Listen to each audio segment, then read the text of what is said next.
Olá pessoal, então nós continuaremos aí falando sobre as correntes do pensamento geográfico e o surgimento da geografia enquanto disciplina escolar. A gente verificou nas aulas anteriores ali que o conhecimento geográfico ele surgiu muito antes da ciência geográfica. Por quê? Porque na verdade o conhecimento geográfico ele era uma necessidade das primeiras civilizações. Ele foi responsável ali pelo desenvolvimento dessas civilizações. E a gente vê aí um bojo do conhecimento geográfico que os povos das primeiras civilizações usaram para transformar e explorar o espaço. Com certeza, nas disciplinas lá no percurso de vocês com certeza discutiram alguns desses tópicos, lembram de alguns tópicos que vocês já estudaram, como solo, relevo, vegetação, clima, astronomia, localização, orientação, cartografia, hidrografia, ou seja, tudo isso aí são alguns conhecimentos que os povos das primeiras civilizações utilizavam para transformar e explorar o espaço, né?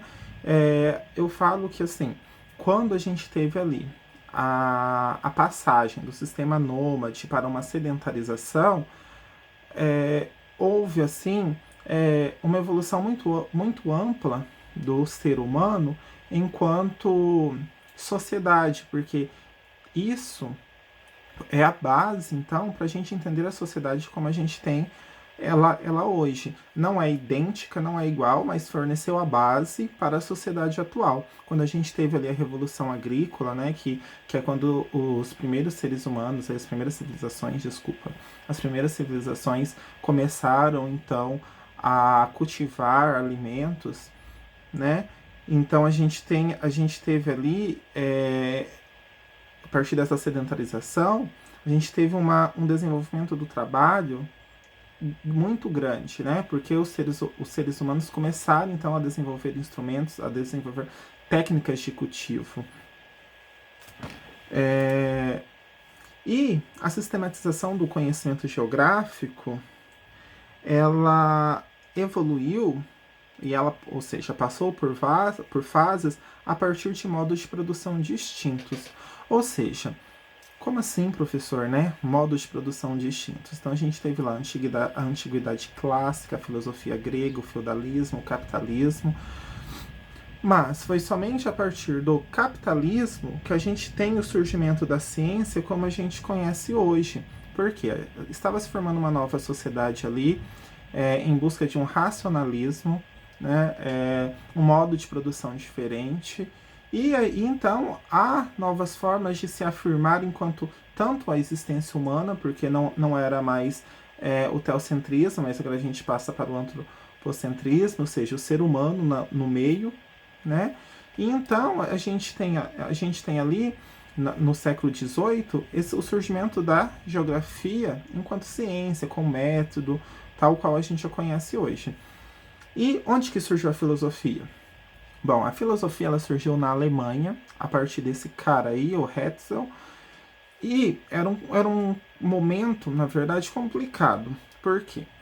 Ao longo da história, a gente viu e a gente vê, né, que o conhecimento, na verdade, ele sempre foi utilizado como forma de poder.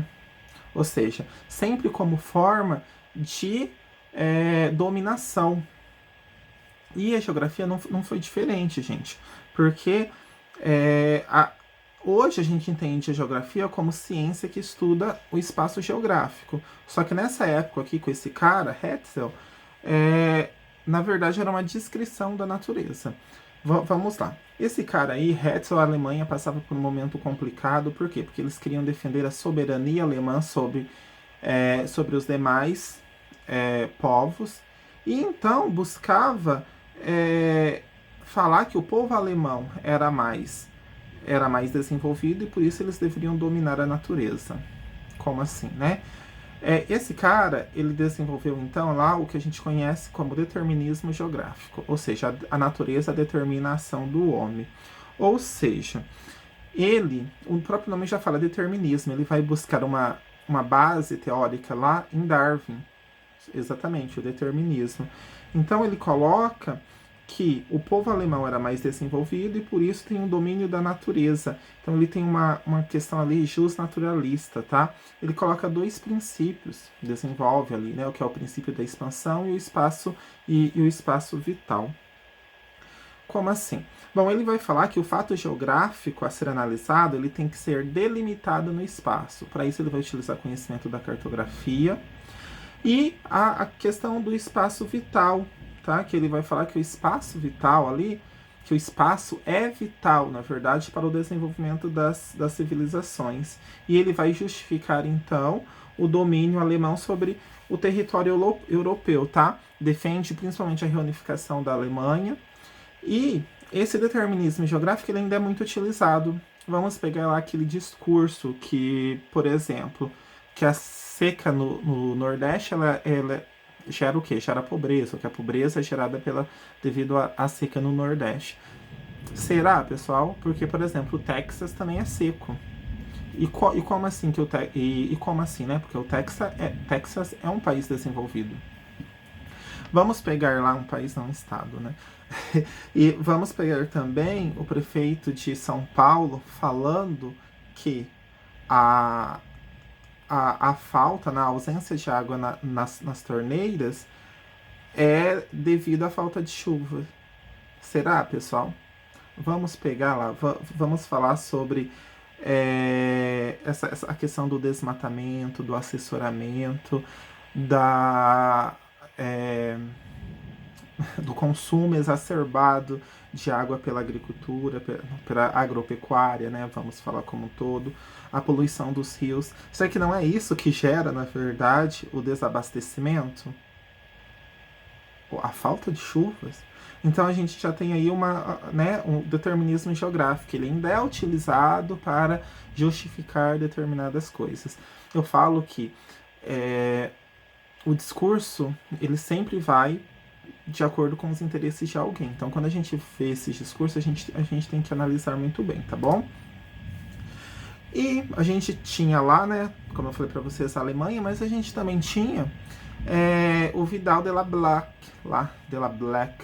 E ele vai falar, ele é o quê? Ele é inglês. Tinha ali, né, como que a gente fala, uma rivalidade entre a Inglaterra e a Alemanha. Então a Inglaterra a Inglaterra também vai falar o quê? Eles vão querer ganhar espaço, ou seja, eles também vão desenvolver ali uma corrente geográfica, uma forma de pensar geografia que é o possibilismo geográfico. E esse possibilismo geográfico, ele vai, na verdade, falar sobre a interação entre o homem e a natureza.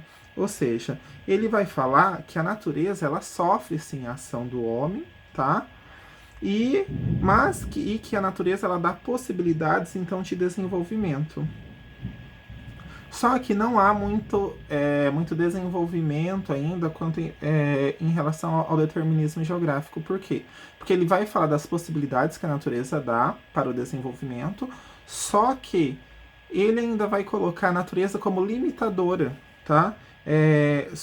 Limitadora do espaço da ação do homem. Ele vai falar que a ação do homem ainda é limitada pela natureza, tá?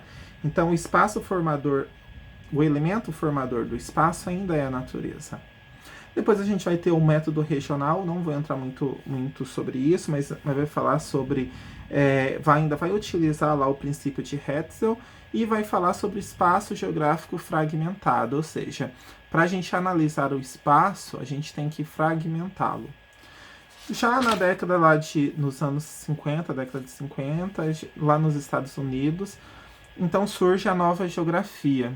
Por que nova geografia? Porque passa-se a questionar esse possibilismo geográfico, o método regional, né, o determinismo geográfico, e eles vão se apoiar ali nos conhecimentos da estatística e da matemática para explicar o quê? Para explicar o desenvolvimento econômico, o desenvolvimento social, tá? Os índices de desenvolvimento humano. Só que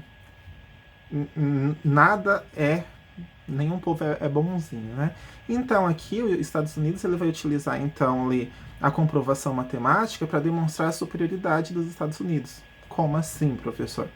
Ora, os Estados Unidos eles são os mais poderosos, eles são superiores, são uma superpotência porque eles produzem mais.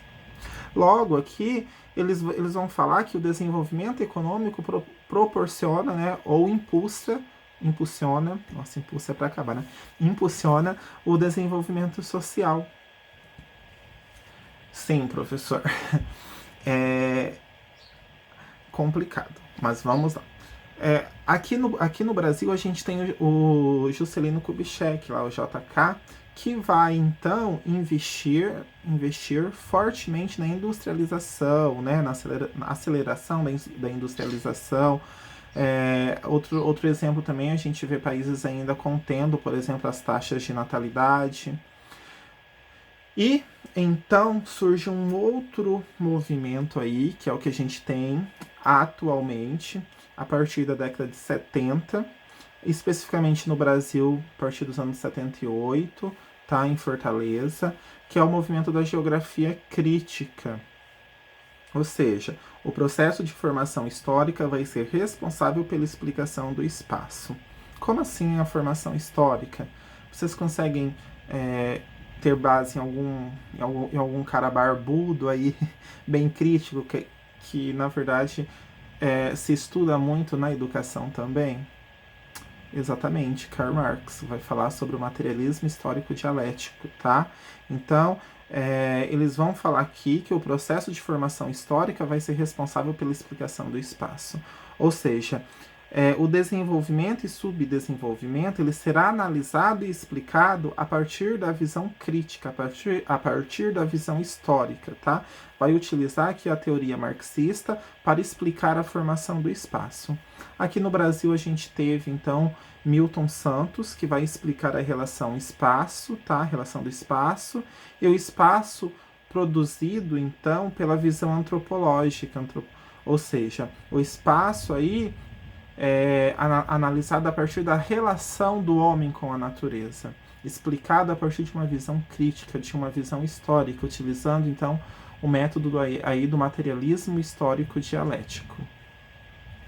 E é esse então a metodologia que a gente ainda tem vigente, então, nos nossos meios escolares, que é a geografia crítica, tá? Ah, professor, mas o meu livro de geografia tem um monte de tabela lá e gráfico, então é ainda lá a nova geografia dos Estados Unidos? Não, ainda o que se utiliza hoje é a geografia crítica. Por quê?